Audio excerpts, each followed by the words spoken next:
Hey, what's up, everybody? This is Rocky Miller, and I'm here along with Coach Johnny Cole for the HBCU Coaches Corner, where we go over everything that we need to go through in HBCU football.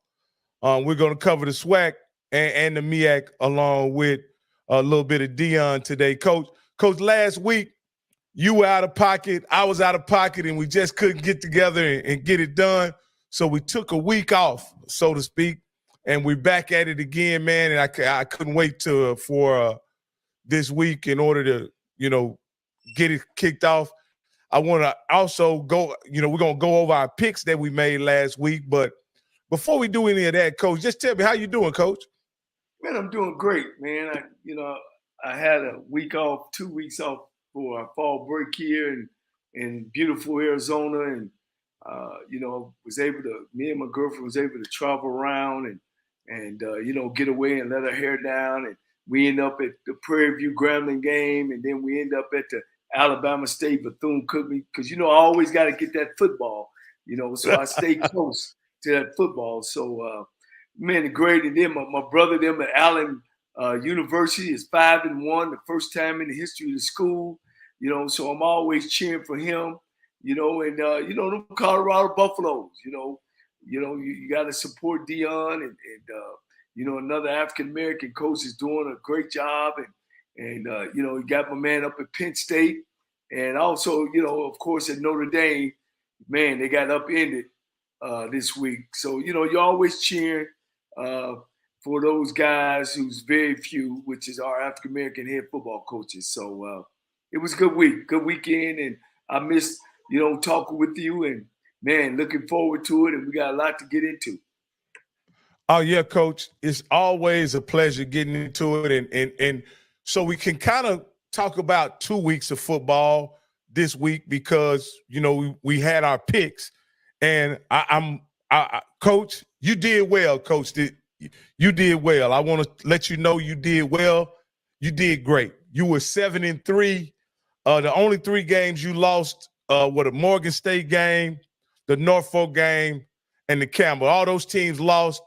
And, of course, the Yale game, the Yale beat Morgan, A&T beat Norfolk, and, of course, NCCU beat Campbell. Coach, but I'd like to let you know, Coach, that I was 9-1, Coach. Yes, sir. I was 9-1, Coach. The only game I lost, Coach, Prairie View kept me from having a perfect week, Coach.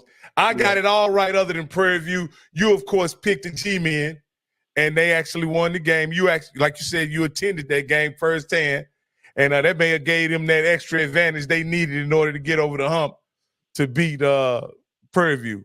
But the G-Men actually won. And let's start out with that review, Coach. You were able to see that game firsthand.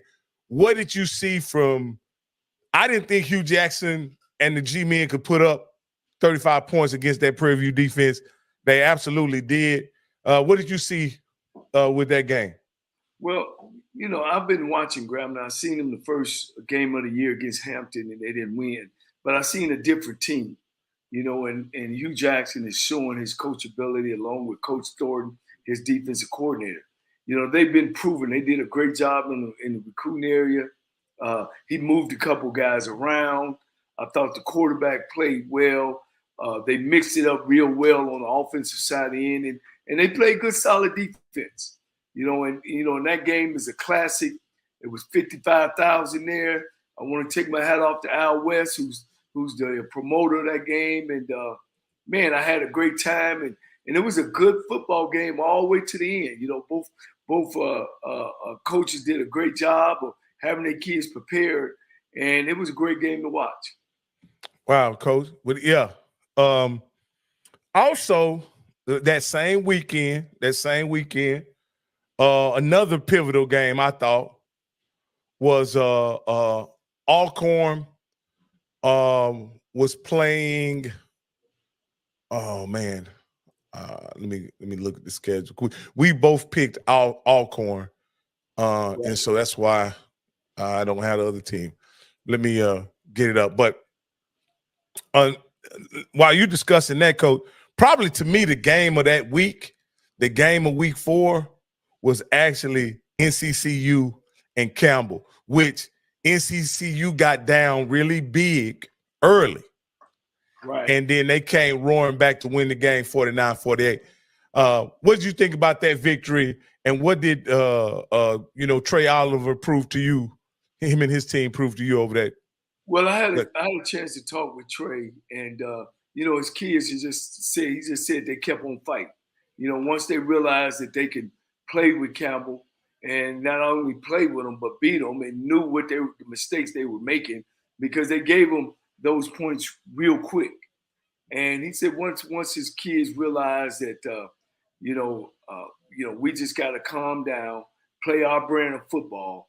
And as you can see, they came back and won it at the end. Yeah, it was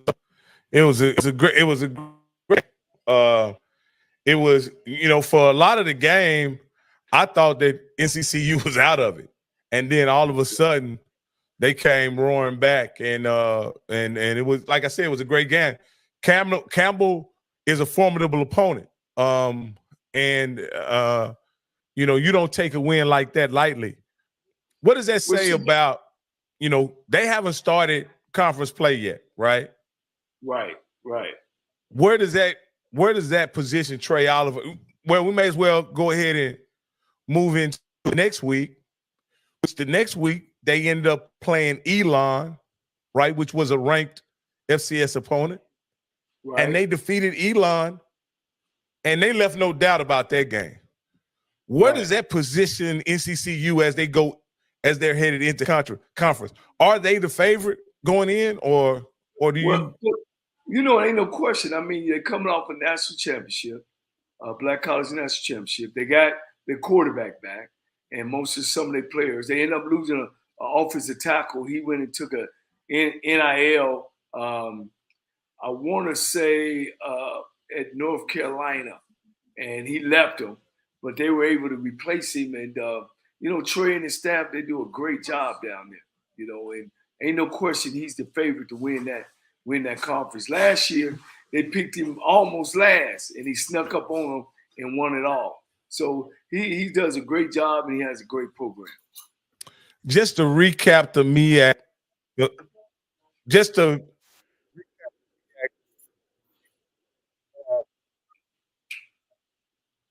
you don't hear any noise, do you? Well, you got North Carolina Central sitting at 5-1 overall. You got Howard sitting at 2-3.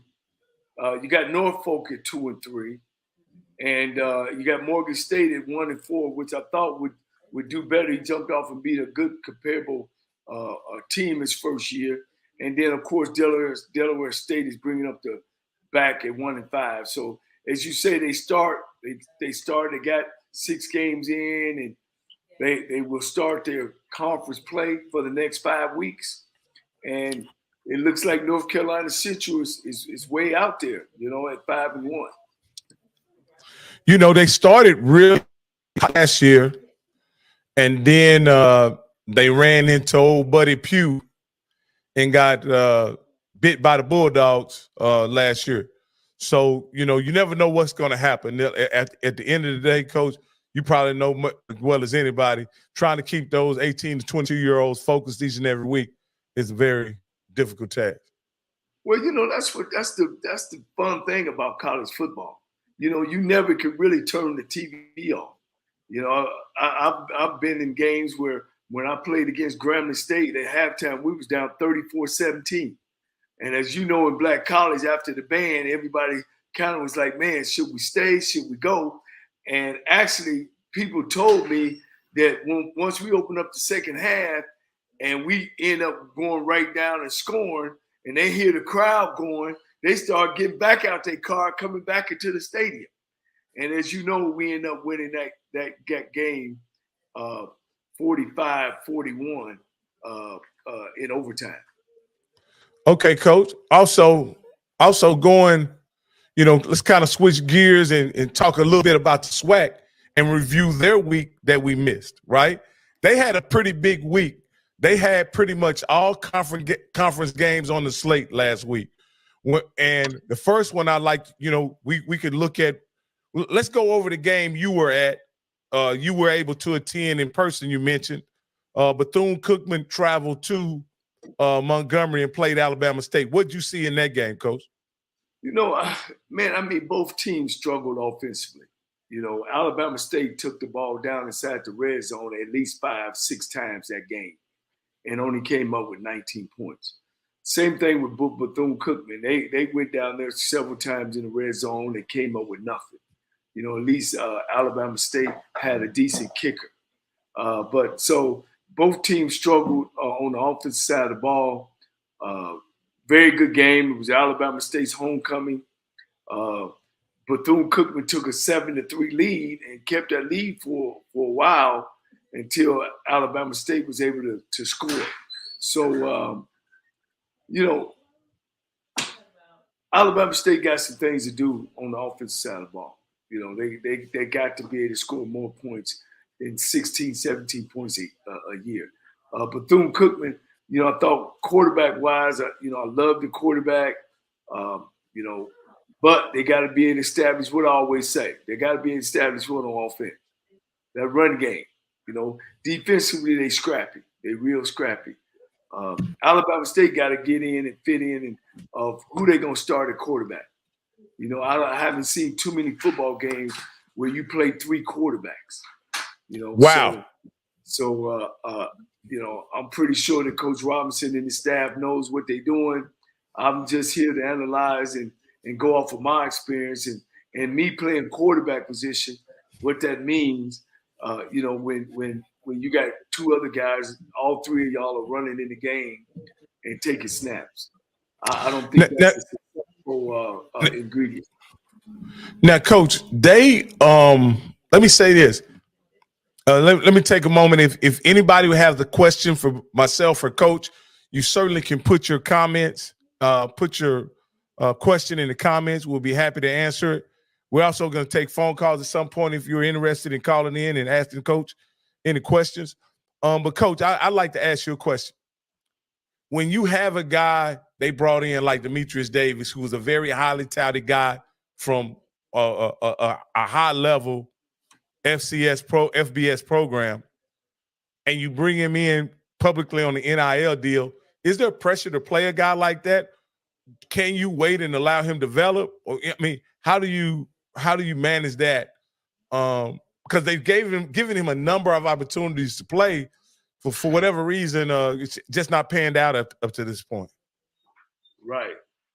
Well, one of the things, man, and it depends on the man in charge. I believe in winning, and football is a team sport, and nobody is bigger than the team, and you got to make sure you establish that, because sometimes that hurt the kid. The kid coming thinking that I'm doing you a favor instead of, no, we're doing each other a favor, And here's the other thing, on his face, he didn't play at Auburn. Let's get that straight. He didn't play. He was just a highly recruited athlete out of high school. He got an opportunity to go to Auburn. And then who's to say that up on Auburn, they not really knocking things over, they struggling. So you got to understand, his teaching and what they doing on offense and what you doing on offense. And I get it. He's a big time athlete. But if he hadn't played and hadn't learned anything, then what you got? What what you're doing is putting him over team. And and then you got to be able to reprogram him and put him in your offense and make sure that he can use his athletic abilities, because there ain't no question that he's an athlete. So yeah, sometimes you end up rushing the kid. You see it in the NFL a lot, where they rush a guy to play. He never gets the real chance to sit back and develop the way he used to, Coach. We're gonna move on to probably the game of the week in the SWAC, which was Grambling versus Grambling traveled to Inabena to play Alcorn State, and they just squeaked Alcorn State just squeaked by Grambling 25-24, which seemed like Alcorn had the lead. You know, got the lead in the fourth quarter, and then Grambling, I think, throws interception on their way coming back, and they just don't get in the end zone. So, or the field goal for that matter. So, what did you think about that, Coach? Did that turn out the way that you thought it would?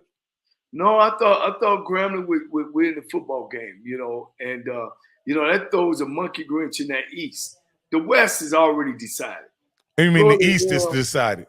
I'm sorry, yeah, the East. I'm sorry, you're right, East. Florida A&M will win the East. They way up in front. They beat Jackson State. They beat Alabama A&M. They beat Alabama State. So they beat the top people. The thing of it is in the West. You got PV sitting up there at 3-1, Alcorn 2-1, Grambling 2-1, Southern is 2-1. UAPB and Texas Southern is 0-2. And those guys, if they lose one more game, they would be mathematically out of it. They got those two down there, Mississippi Valley, Texas Southern, got a lot of things got to happen. But those four up front, they swimming over each other. Right now, Prairie View got the lead because they beat Alcorn, you know what I mean? And Alcorn beat Grambling, but Grambling beat Prairie View. But I think when they start talking about the tiebreaker, it's head-to-head. So in the wash, it'll come out that those four teams will be representing, one of them will be representing the East. Coach, and moving on to the West. Yeah, and moving on to another East matchup, was Jackson State traveling to, I believe they played that game in Mobile, if I'm not mistaken. And Jackson State got up, jumped on them real early. At halftime, It was 35-7. A&M came back somewhat and ended up winning the game. Ended up losing the game 45-30. Did that game turn out the way you thought? Well, I take my hat off to T.C. Taylor. Some coaches take over jobs and they clean house. I think all he did was jumped on the back of the same horse Dion was rolling and put his ego and pride away and said, we're gonna keep this bandwagon going. So I take my hat off to him. Offensively, they did some great things fast and early. And, they made it clear that, we one of the best teams in the conference. Unfortunately, losing to Jackson State early, have caused them, the East Side Championship. Yeah, Coach, and we'll handle Prairie View, Mississippi Valley. They played this past weekend. Prairie View won handily, 30-12. That I'm sure that one turned out the way that you thought it would, and that brings us to what I was actually anxiously anticipating this game, which was Florida A&M traveling to Baton Rouge to take on the Southern Jaguars, and it was a much closer game than I think a lot of people thought it would be. Southern was in control of this game for a large part of it, but Florida A&M, being the better team, ended up winning it 26-19. What did you think about that game and how it turned out? Well, I had an opportunity to look at the game, and early, Florida A&M was, moving the ball up and down the field, and I know Coach Simmons is like, we got to take advantage, when we get down there and stop turning the ball over. They ran one play where the back swung out of the backfield, and the quarterback knows that the guy that's supposed to be checking the back is rushing. And I don't know why. All he had to do was put some air on the ball, and the back runs. He walks in the end zone. And Coach Simmons, boy, he was hot on that one. So they just got to be more consistent. They got a bullseye. They got a target. And everybody know to go through the East, you got to go through Florida A&M. And he know that. So everybody is playing them tough, but nobody is beating them. As you look at the game was really close on the scoreboard. But when you look at how the yardage breaks down, Musa was able to pass for 325 yards. He dropped back 53 times and got sacked once. You know what I mean? Right. And no interceptions. How many times are you going to drop back 53 times and only get sacked once and throw no interceptions? And to me, that was the telling stat in the game, that you can drop back that many times and not get sacked. And for the large part of the game, Musa had plenty of time to throw, and it had a pretty comfortable day. It seems like they were either shooting themselves in the foot in the red zone, or they were trying to go for it on fourth down, and they were coming up. Even though statistically I thought Florida A&M dominated the game, I still think it was a really good showing by Southern, and they surprised a lot of people with their performance. That brings us to something I want to ask you, Coach. And what I'm trying to do is I want to bring up the SWAC standings, right? Right. Let me see. Can I bring them up here? And we all know what the situation and circumstance is. What the situation is for coaches. Florida. For Florida A&M, right? They're leading the East, right? Right. But the West, like you said, is wide open. But as we go through, I want you, Coach, to put your coaching hat on, right? And see, and just give a grade for I want to look at the first year coaches, see where they at, and then some of the coaches with a little tenure, and look and see what you think kind of job they go. Let's go over the first year coaches, and we can kind of put them together, and we can talk about Mississippi Valley first. First year coach, young coach out of Delta State, was just the wide receiver coach, played ball at Mississippi Valley State. Valley is a perennial losing program. The only time they won was back in 1985, and I think they had a winning season under Willie Totten, 6-5 season. So they're a perennial losing program. So you don't expect a lot from them. I don't know for some reason why they continue to think that go getting a young coach is their answer. They need to go get a coach that's been in the mud, that's been there, done that, and has turned programs around. They need a turnaround coach. They need an older coach that knows, and for some reason they don't do that. So Valley stays in the mud. I don't see them getting any better for the next 2 or 3 years, and that's just the way I see it. Okay, Texas, that's it. Go ahead. I was going to say another first year coach is a coach over at Bethune-Cookman, Coach Woody. He's 1-4, and he's at the bottom of the East as well, at 0-2. What do you think what is his situation? Bethune-Cookman is a different animal than Mississippi Valley. Bethune-Cookman is used to championships, and then being in the state of Florida where you got a lot of great athletes at, and down on Daytona Beach, you got a chance to get some. So, it'll be interesting in watching him. He came from Florida State, played ball at Bethune-Cookman. So it'll be interesting watching Bethune-Cookman come back. But right now, the team don't look, they don't look like they can win a conference yet. But, once again, it's his first year. He's still on his honeymoon. He's still sniffing his flowers. Okay. And here's another coach. These next two coaches in the East, and I'm gonna mention them together, but their situations are very different. One of them is in the second year of their program, but for some reason the fan base seems rather restless. And then the other one, the coach has been there a while, has won a SWAC championship, but those fans also seem restless. So I'm talking about Alabama State with Coach Eddie Robinson, and also Cornell Maynard from Alabama A&M. They're in different situations. Cornell Maynard is a 10-year coach. Eddie Robinson, this is his second year, but it seems like the fan base is very restless and not happy at all with what the situation is with their head coach. Well, Coach Maynard at Alabama A&M, he's he's putting points up. He's making the game excited, but he's not winning the championships. He's not winning championships, and he did a great job at Winston-Salem, but he flopped at Hampton, and he was able to get the job at A&M.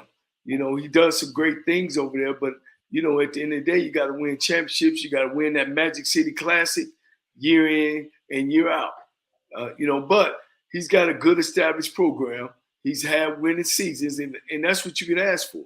It might not be as exciting, but that's what you got to ask for. You got to ask for winning seasons. And I can't say enough about Coach Maynard and his staff. That's what he does. Whether it's 6-5, 7-4, Alabama A&M has always played football at that level. But on the other hand, you got my guy. Did you say Gremlin? No. I said Alabama State coach Eddie Robinson. Alabama State, right? Eddie, is off his honeymoon. But what can you say? You're looking at a guy that's never coached before. The only thing he's ever been a head coach at is a softball, little league, girls. So, you get what you ask for, and he's finding his way. Not to say that Eddie Robinson don't know football. He knows football, but it's a difference when you got to know people, who you surround yourself with, when to know some is bad and some is good, and sometimes you hold on to coaches too long. You know what I mean? And, he's going to have to make some coaching changes. I know he don't want to because Eddie is just that type of guy. He's a superhuman being. And but to get that program going in the right direction, he's got to dig down deep in his soul, and he's going to have to make some changes at the end of this year. Because if not, scoring 17 points a game, it ain't going to do it for Alabama State Hornet fans. I know those fans. I sat with them this week up in the sweet box, and man, they are very, very, very, very frustrated. Man. Hey, and Coach, and these last two coaches in the East, and I'll mention them together, and you can take it on how you choose. Jackson State and then Florida A&M, we're talking T.C. Taylor and Coach Willie Simmons. Well, man, it's always great when you got alumni. T.C. Taylor is alumni of Jackson State. When I was coaching at Alabama State, T.C. Taylor was a player, and we ended up beating them 68-61. But he scored a lot of touchdowns, caught a lot of passes for Jackson State. Great kid. And evidently, he surrounded himself with a good staff. He's not falling off much, after losing, 7 or 8 All-Americans off your football team, and to come back and play great football, you can't say enough. And unfortunately, he's on the side with Florida A&M, which Coach Simmons has done a great job there. He's consistent everywhere he's been. He's had a 1A experience. He coached at Alcorn as a coordinator, so he had the HBCU experience. So he knows what it takes to win a football program. And let's get it straight. They got players down in Florida, and he has a pipeline to those players, and that makes him successful. So we'll move over, Coach, to the East. We'll move over to the East and talk about them, and we'll start at the bottom the same way we did with the West. We'll go over to the West. I'm sorry, I'm getting confused now. We'll go over to the West, and we'll start at the bottom just like we started the East. And those two bottom dwellers are both winless in the SWAC, both 1-4, but they're in very different situations again. We're talking about your alma mater, along with Arkansas Pine Bluff, which has a new coach. I think it's Coach Hampton, if I'm not mistaken. And so what do you think about those two programs and where they're headed from a coaching standpoint? Unfortunately, Coach, you're talking about day and night because you're talking about a first-year coach and a coach in his 5th year.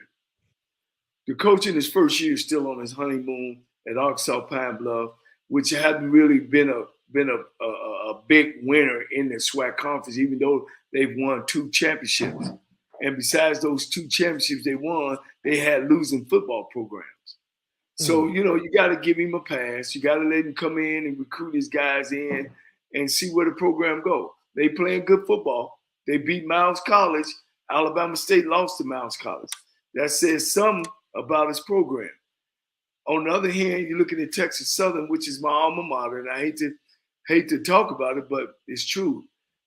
Here's a guy that was the highest paid coach in the conference at one time. He's in his 5th year. That means the kids that he recruited the first 2 years he there are either seniors or redshirt seniors. And, or graduated. Or have graduated. And, your program should be way better than that. When you look at people in the conference, you had Dion came in, won back-to-back championships. You had my man down in Alcorn, Coach McNear, has won championships. You have my guy, Coach Dooley at Southern University. He was close to some in Prairie View and then won his first year at Southern. So, unfortunately for Coach McKinney, it just ain't happening. It just ain't happening for him. And, and it's time to at Texas Southern, they're going to have to make some hard decisions. Either they're going to continue to let the football program and the sporting, because football is important, go down the toilet, or they're going to wipe the toilet up and get it clean and bring somebody else in. Yeah, Coach. That's a tough situation. I'm sure, especially this year with 2 years, this would have been the 3rd year with Andrew Body. Everybody had high expectations after his performance as a freshman and a sophomore. And to come in at, midway through the season and be 1-4, I'm sure that's a great disappointment for the fan base and alumni. So in that same last year, they weren't exactly in this situation, but they were able with all the Southern losing the Valley and Valley beating Prairie View and Southern beating Prairie View, things was twisted around. You know what I'm saying? So that was the thing with that. So, it's not really tough. You got to come in there and you got to establish yourself. Yeah, Coach. This next guy, and this next program we're gonna talk about, and I'm gonna, bring him up by himself because I think this, I'm perplexed as a fan as to why let me just put it like this. At Southern, they have the guy they wanted coaching, right? They have the guy they wanted, the fan base wanted. They wanted somebody from the Pete Richardson coaching tree, obviously. They wanted to get him in there. He knew Louisiana. He knew the New Orleans area.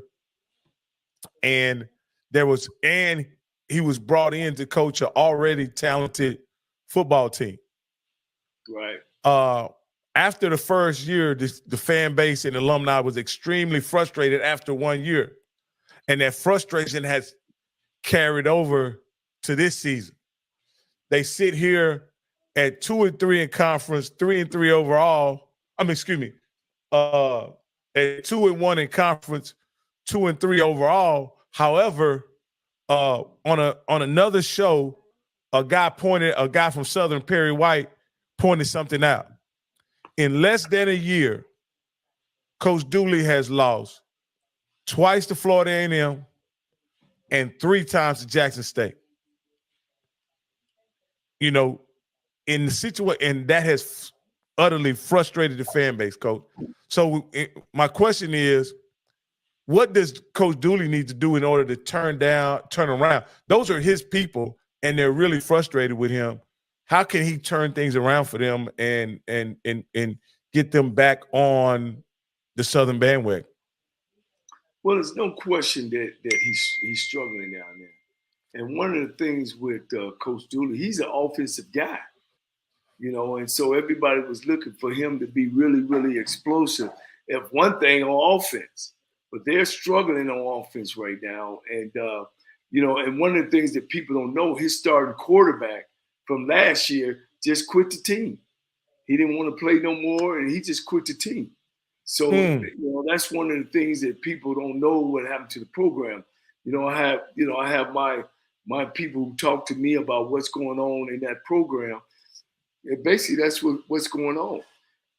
But Coach Dooley, still being the offensive minded that he is, he's got to get it going in that direction. They're playing good enough defense. They're playing good enough defense to win some football games or be even close. But he's got to find the answer. And like you say, Coach, he's better find it quick, because those Southern fans, they like microwave ovens, baby. And they deserve it because they fill that stadium up. Great support. You see that ring? If you're looking at me, that ring, right here. No, it's on the other side. Oh, that one. So that one says Tennessee. I see the SU, Coach. Yeah, I see the SU. Right, that's a national championship ring from Southern University. And Coach, they support their football. So, Coach, this is what, when you talk about an offensive mind, right? And you talk about a guy that, has an offensive pedigree. And this is what is kind of frustrated the fans just taking this year against, he scores 10 against Alabama State in the opener. He scores 14 against Jackson State, arch rival. He scores 20 against, that's not anything impressive. Then 27 against a down program like UAPB, and then 19 against another arch rival Southern. You're saying that doesn't bode well for a guy who is supposed to be, his expertise is on the offensive side of the football. Well, the national average of an offense is 24 games. That's 3 touchdowns and a field goal. That's the national average. If you ain't hitting the national average, then that's your answer right there. That you're not getting it going. And not only are you not getting it going, let's look at your run game, where it is and where it ranks nationally. Let's look at your pass game, where it ranks. Are you turning the football over?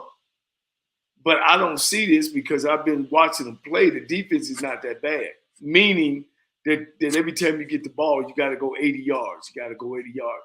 So your defense always helps, with turnovers. So we got to look at turnover margin on the defense side of the ball. Are they giving you a short field some of the time?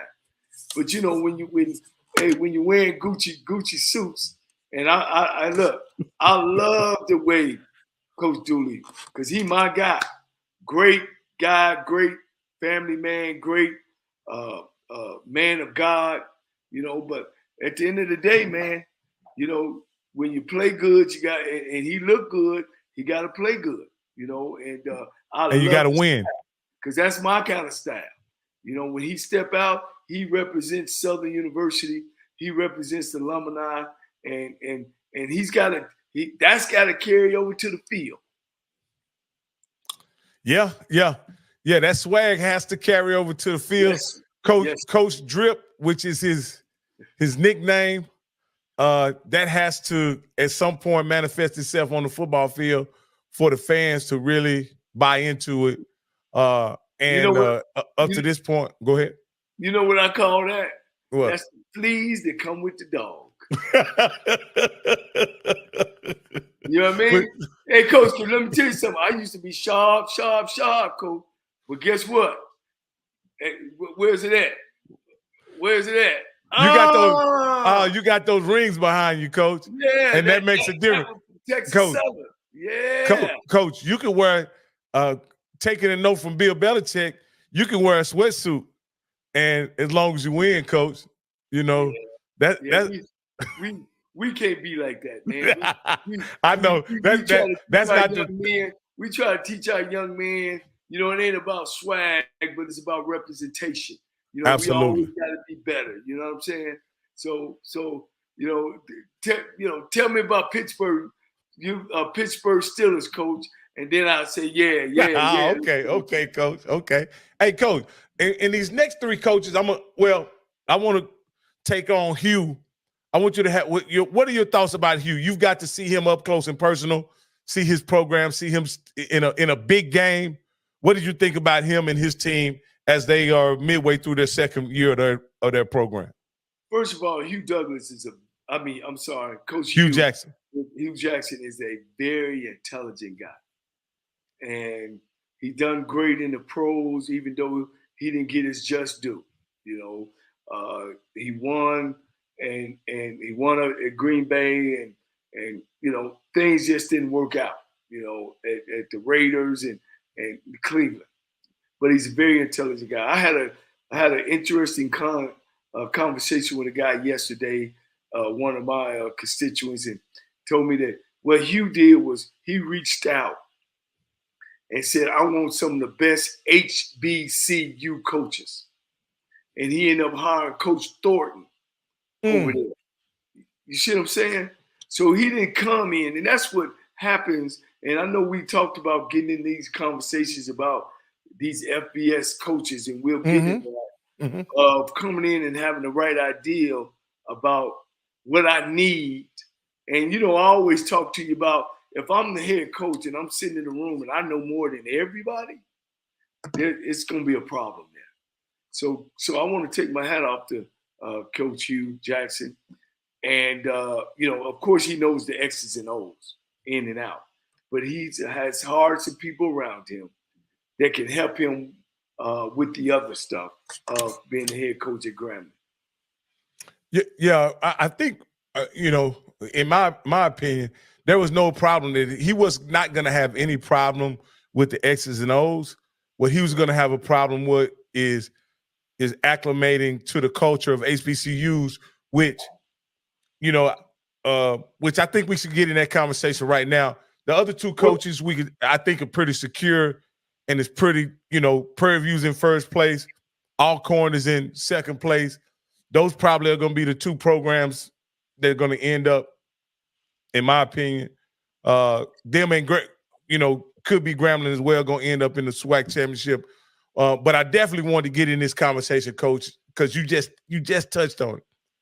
And the conversation is, with Hugh Jackson being a coach from outside the HBCU sphere, what do you think about, as vacancies come open, Coach, HBCUs considering coaches from Power 5, Group of 5 schools to coach their programs? What is your thought about that? I'll be honest. I think it's ludicrous to go hire FBS coach that hasn't been at an HBCU school or hasn't been at a Division I AA school. It's ludicrous. And if you look back in our conference, in the SWAC conference, most of those guys are not successful. If they hadn't been in that environment, they're not successful. Here's the deal. I've coached on the Division I A FBS at the University of Cincinnati. My job, I had two duties, was to recruit and to coach the wide receivers. That was my job. I didn't know about housing. I never was invited on any speaking engagements. I didn't know nothing about financial aid. I didn't have to. I didn't know nothing about academics. I didn't have to. The good thing about me when I went there, I already knew all that stuff because I had learned it from my experience at the HBCU. So coaching was a breeze for me. I was like, dang, are we all for it? Can we go home? Coach, we got all that. I had a car. I had an office. When I got there, stuff was waiting. I had people to contact. If I want to know something about academics, I talked to the academic advisor. If I want to know, make sure my kid had housing, all that stuff was taken care of. And I was just a position coach. I never was invited to any functions of the head coach done or any speaking engagements. But it was a good thing I coached at the HBCU where I was attended. I was a part of it. So now here I am from, who's the number one team in the country? Georgia. I'm the tight end coach. I'm the wide receiver coach. I'm going to take over the job at, let's just say, Texas Southern University. I know nothing about speaking engagements. I don't, what kind of guy is he? Is he a guy that can get up and represent the university? How does he carry himself? Well, you don't have to carry yourself nowhere. In Georgia, all you got to do is come to work and coach the tight ends. Does he know about housing? You got to know about housing because that deals with your scholarships. Does he know about financial aid? Pell Grant, going out and recruiting guys. You know what I mean?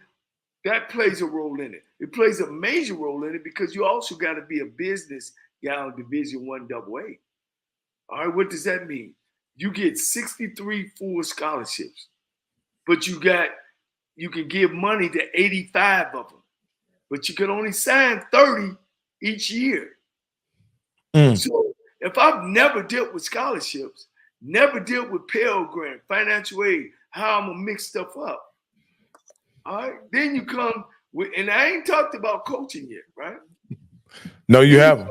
Start talking about, well, who I'm gonna bring with me? Okay, they're gonna give me $400,000. They're gonna maybe pay your coordinators $100,000, and then everybody else is gonna run low from $25,000 to $70,000. So now you got to be able to take that money. Do they have the right strength coach? In FBA schools, you don't have to worry about the strength coach because the strength coach is paid from the athletic department. You know what I mean? You're right, Coach. It's so many things that you got to know about being a head coach at an HBCU school, because you can know some of the stuff or say, well, I'm intelligent enough and I'm going to learn all that. Well, that's frustrating when you get your head beat on the weekend. When you walk back to your athletic facility and nobody's there to take the trash out. You know what I mean? Or, because not only are you just dealing with those things I just talked about, everybody around you sometimes don't understand what it takes to build a program. That's interesting, Coach. So we ain't talking about the X's and O's. We're not talking about that. Look who we've had at Texas Southern University since I've been a part. We brought in Joe Redmond, who was from Central State, who went from NAIA program to a Division I AA. He wasn't ready. Then we hired Lionel Taylor, who was a Super Bowl coach. He coached in the pros. He brought pro coaches. But you know what they didn't know how to do? They didn't know nothing about financial aid. They didn't know nothing about housing. And they didn't know anything about scholarships and how to divvy them out. And worst come to worst, they didn't know how to recruit college. Wow. That makes for Coach, that's an unmitigated disaster, Coach. Right. Then we hired Coach Walter Highsmith, who came from a high school. He came from a high school coach. He hired a bunch of professional football coaches. We had more fights over them playing than actually what was going on in the program. Now he did a great job of recruiting, but we were salty on how to run a program. What was the best way to run a program? And then we end up bringing in Bill Thomas, a guy from Tennessee State, who's supposed to know A, B, C, D, and F. And that thing kind of got off rail with playing a lot of ineligible players and not doing things behind the closed doors the right way. And then we hired Steve Wilson after that. Steve Wilson came, and I felt sorry for Steve Wilson because he came into a mess, as well as I came into a mess behind all that. And so all that caught up with Texas Southern. So you got to be real careful about choosing the next head football coach at your university. What do I need? What and here's the positives about FBS coach.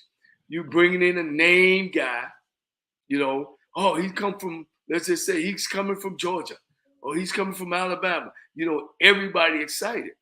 But when everybody go home that night, and that guy's sitting in an office that's 12 by 12, and he's just leaving assistant head job, a job at Georgia, where he got his own locker room, he got his own car, he walks down to a bathroom that got water coming out the ceiling, and you know what I'm saying? You got fans, you know what I mean? And you're making, $300,000-$400,000, and you play at games where there's 90,000. Now you down to 12 or 5,000 or 3,000.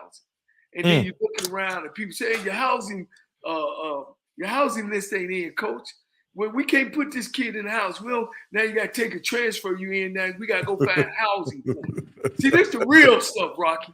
You got the real guy. So what you talking about when you come to coach HBCU football, you get in the trenches, right? Yes. At whatever position you take, whether you're the head coach or a position coach, you find yourself in the trenches, coach. And maybe, you know, I understand that HBCU coaching is an animal in and of itself, right? Yes, sir. There's sometimes, so to what it sounds like to me, you need to be not only a great head coach, but a top level administrator as well. Ain't no question. And so, does that put HBCUs at a disadvantage when going out and seeking coaching talent?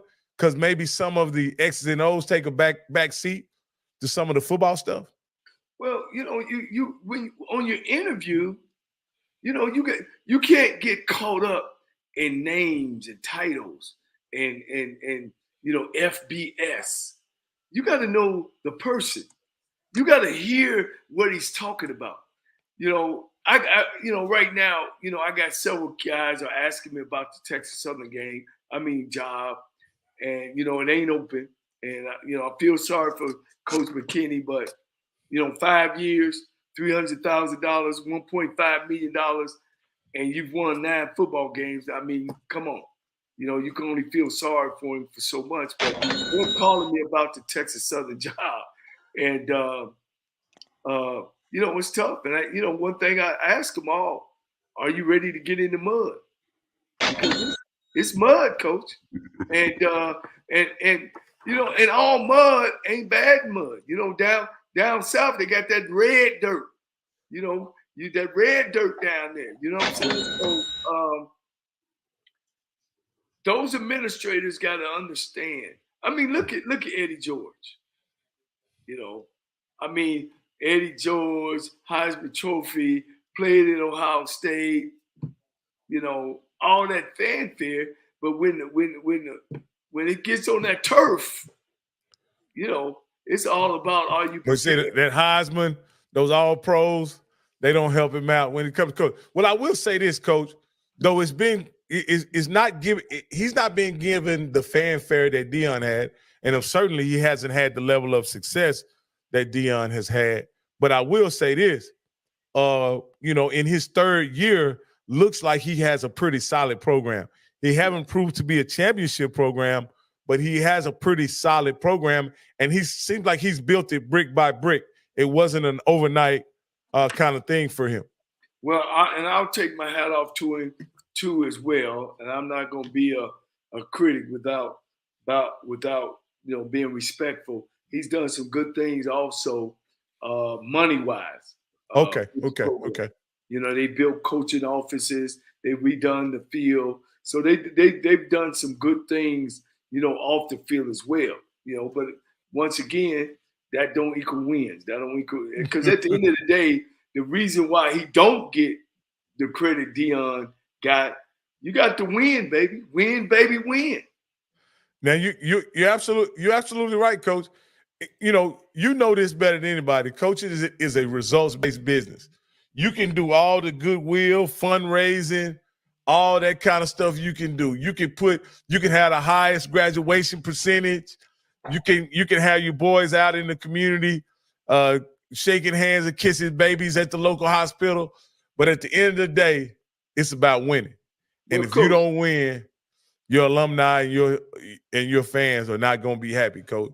Coach, Vanderbilt overall probably got an average in the last 30 years of football is a 3.8 GPA on their football team. Look, every 5 years, Coach, they get a new coach, don't they? Yeah. It don't save you, Coach. It don't save you. You know, you got to win, huh, say Coach? what they want. You know, oh yeah, we care about their. You know, they wear a shirt and tie. You know, they run out and they speak proper and they're gonna graduate on time and dang, we ain't go to the bowl game. Well, we need to get rid of that coach. You know, it happens all the time. But I like to. This is the last thing I'm gonna mention. Eddie George had a big win last week. He defeated Kennesaw. Now, I want to be totally honest. Kennesaw historically has had a great FCS program since they started playing football there. But this year they're 1-5. So maybe the win doesn't carry the kind of weight that it had in past years. But again, still a win. He's sitting at 3-2. He also got a win against Gardner-Webb the week before. So again, he has a chance to vie for the conference championship. Huh? Did you see Gardner-Webb's schedule? No, I didn't. They struggling too. So okay, he lost to UT Martin, who's one of the best teams in the conference. So that's going to put him out, but he can go and win more football games. Absolutely, Coach. Absolutely, Coach. But let us get into we're running close to the end. I want to get through, review our picks, and then we can move on, Coach. But we got to get our picks in because that's what we do here. And so let me go ahead and get us started here, Coach. So the first game we can do also a review of these games as well. So first is Alabama A&M at Grambling. This is a kind of a light week. There's a couple of homecomings going on, and they brought in some fresh meat for homecoming, so they're not real competitive games going on. But I definitely want to get your opinion on the games that I think will be competitive and a real battle out there. And this has the potential of being, and it's Alabama A&M and Grambling. What do you think about it, Coach? I got Grambling. Play great defense, solid defense. Will score on Alabama A&M because Alabama A&M has always been not a team that is able to stop a good offense. Okay, and again, so you think Coach Maynard is going to continue to struggle as you know, and so he's going to continue to struggle, and so that puts him in a situation where there may be some changes. Well, I mean, he's pretty solid over there right now. I mean, there's no reason to get rid of him. You know, he's always in the middle of the road or in the upper top over there, and he will continue to be. You know, Coach Maynard does a great job on the offensive side of the ball, and he has those kids going. But I got Grambling. I think with Coach Thornton and Coach Hugh Jackson over there, they do a good job offensively. Special teams are great. I like the way the team looks. You know, it looks like a Grambling of old. And so I'm very impressed, and I got Grambling. All right, Coach. Who you got? I got Grambling too, Coach. All that to say. Okay. Don't be pinning me now. I'll pick the next one, Coach. I'll pick the next one first. Don't put your list in pencil and then you be on Saturday after the game. I know Cole chose this, so let me come on now. I ain't gonna do you like that, Coach. So next game we got up, Coach, is Alabama State and Jackson State. Who you got, Coach? No brainer. Alabama State can't score enough points. Yeah, Coach. I tend to agree with you the same way. Agree with you. If you can't score, you can't win, Coach. And guess what, Coach? I'm a guy that loves defense, Coach. I actually love defense, but Alabama State is in a situation where they have really good defense and they're struggling on offense, and it just makes for a really, really difficult situation for everybody. All right, let me look at this other game here, Coach. Jackson State is averaging 30 points a game. I mean, come on, 30 points and 16 points, it's a done deal. All right, Coach. Next one up is Norfolk State and Tennessee State, Coach. Man, I think Tennessee State play a much better competition. I think they'll speed the game up a good bit on Norfolk State. This is a game that they did post on their on their schedule to win, and I'm gonna take Tennessee State. Coach, I got to take Tennessee State here in this, though. You know, though I think Dawson Odoms will have his guys prepared for the brand of football that Tennessee State plays, I just think Tennessee State is the better team. There's a couple other games that I want us to pick. Let me. I'm trying to go to the schedule right now, Coach. So just bear with me for a little bit. All right.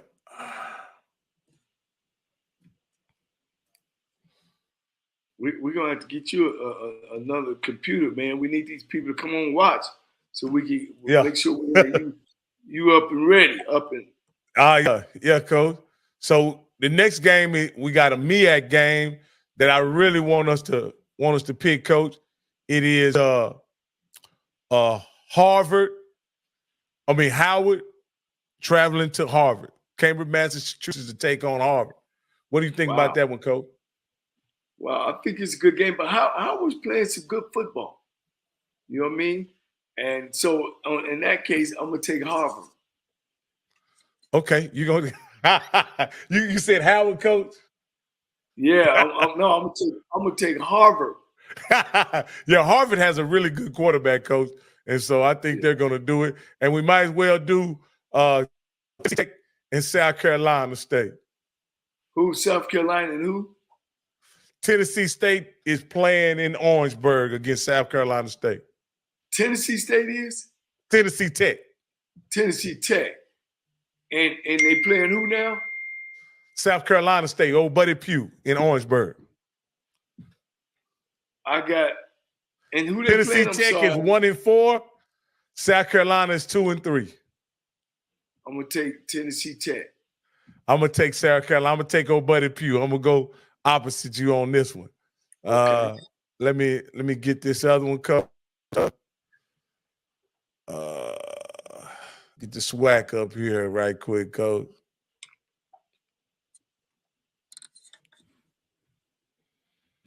All right. So we already had Florida A&M and Grambling. Okay.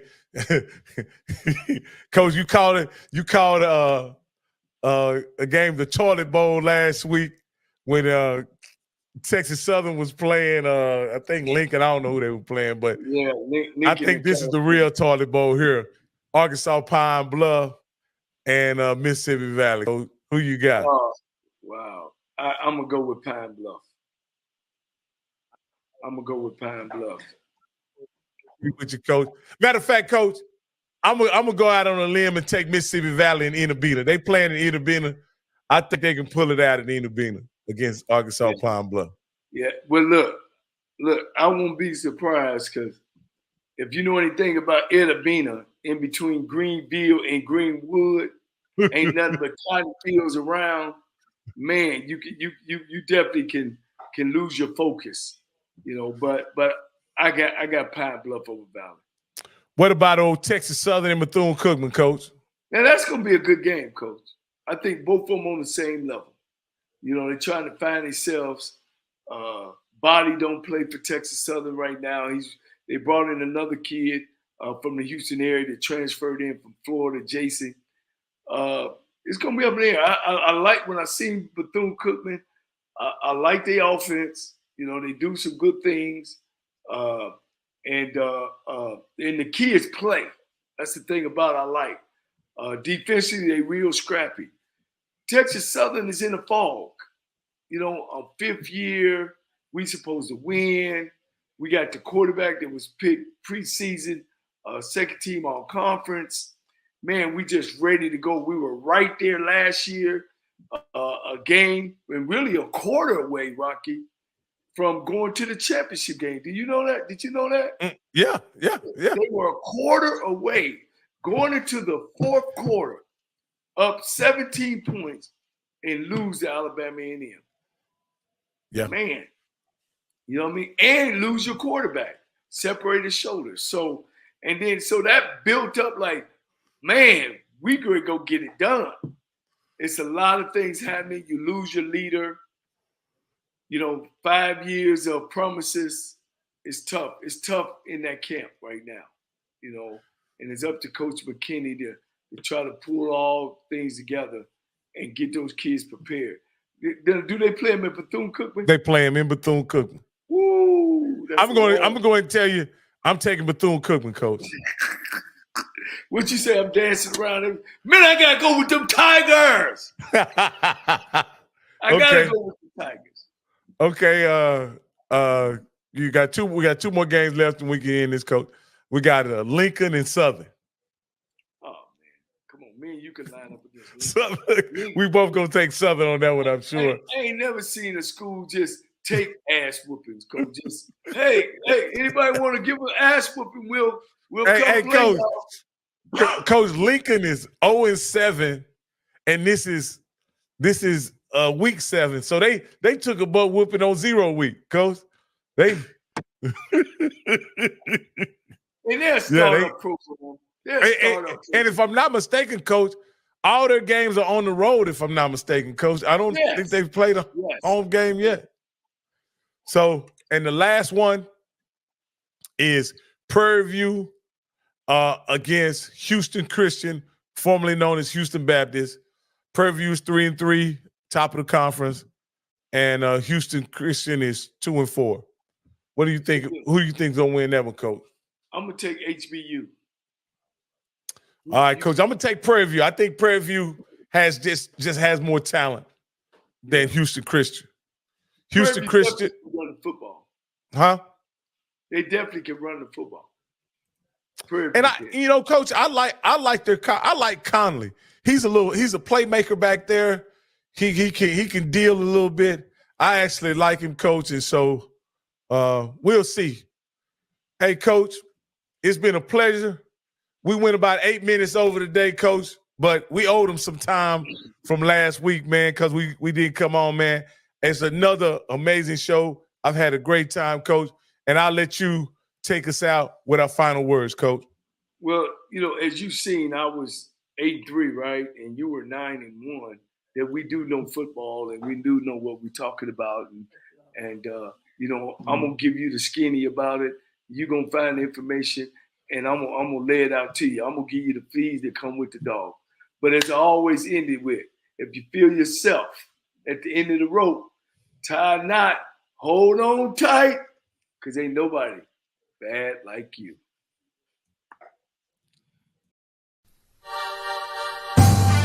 My name is JM&E, and I won $500 on the lunch money for keeping up with the Jonas Bracket Challenge.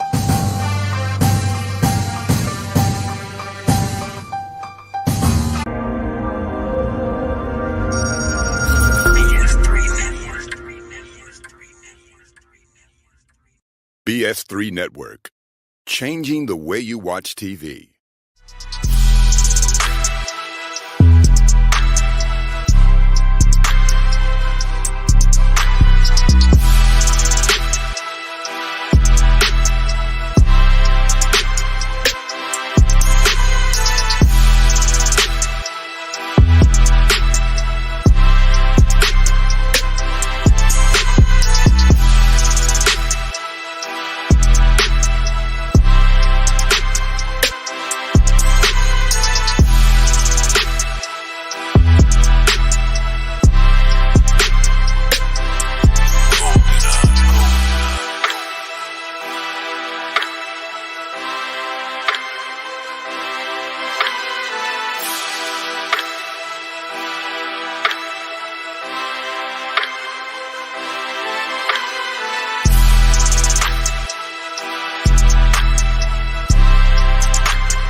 Sybil Wilkes with What You Need to Know. We made it. It's Friday, October 13th, 2023. Number 1, Majority Leader Steve Scalise, the man elected by his Republican House colleagues to be the next Speaker of the U.S. House, announced Thursday evening he was withdrawing his name from consideration in the election to replace Kevin McCarthy as Speaker of the House. News reports indicate the votes against Scalise increased over the day, putting the 217 votes he needed on the floor of the House out of his reach. The next person elected by the full House will replace Congressman Kevin McCarthy, removed in a history-making vote in which one member called for a motion to remove him and a total of 8 Republicans voted against the former Speaker. Number 2, starting in January 2024, millions of Social Security recipients will see a boost in their monthly benefits. The increase of 3.2% may be smaller than last year's substantial increase of 8.7%, but it's still a helping hand as we face the rising costs of daily life. Around 71 million people, including retirees, disabled individuals, and children, depend on Social Security to make ends meet. Number 3, since the U.S. Preventive Services Task Force changed the recommendations for mammograms in 2009, there's been much confusion about how effective mammograms are and whether or not women should have them. Here's what we know about mammograms. According to the National Cancer Institute, more than 60% of breast cancer cases are diagnosed before they spread. A study published in the Annals of Internal Medicine found that mammograms can help reduce the number of breast cancer deaths among women between the ages of 40 and 70. Number 4, Read Me a Story, Stella, by Marie Louise Gay, is about 2 kids who read books and build a doghouse. The Huntsville-Madison County Public Library in Alabama marked it as potentially sexually explicit because the author's last name is Gay. After reviewing, the school library journal says the book is appropriate for kindergarten through 3rd grade students. Number 5, November 1st is Black Entrepreneurs Day, and its creator, FUBU CEO and Shark Tank star Damon John, is looking to make it a success for the 4th year running. This year's event, which was first created in part to address frustration over injustice after the murder of George Floyd in 2020, will remain focused on celebrating Black business owners and addressing economic inequities. This year, 8 winners will receive a $25,000 entrepreneurship grant and business guidance from Mr. John. Here's your daily inspiration from Yogi's Jewels. Life is a series of choices. Let's choose to fellowship with one another. All right. Thanks to our What You Need to Know partners, the American Heart Association and Black Health Matters. Barbara Scotia College and HBCU in Concord, North Carolina needs our help. The What You Need to Know team is asking supporters, alumni, and friends of Barbara Scotia to help them meet their immediate and pressing needs by donating to help Barbara Scotia rise. Please join the thousands of donors from around the world who are stepping up to save one of the nation's oldest HBCUs. Visit SibylWilkes.com for more information. And check out the celebration of Black filmmakers rooted in the HBCU culture. It's running November 10th through the 12th at Howard University's Blackburn Center. I'm Sibyl Wilkes. Be informed, be empowered.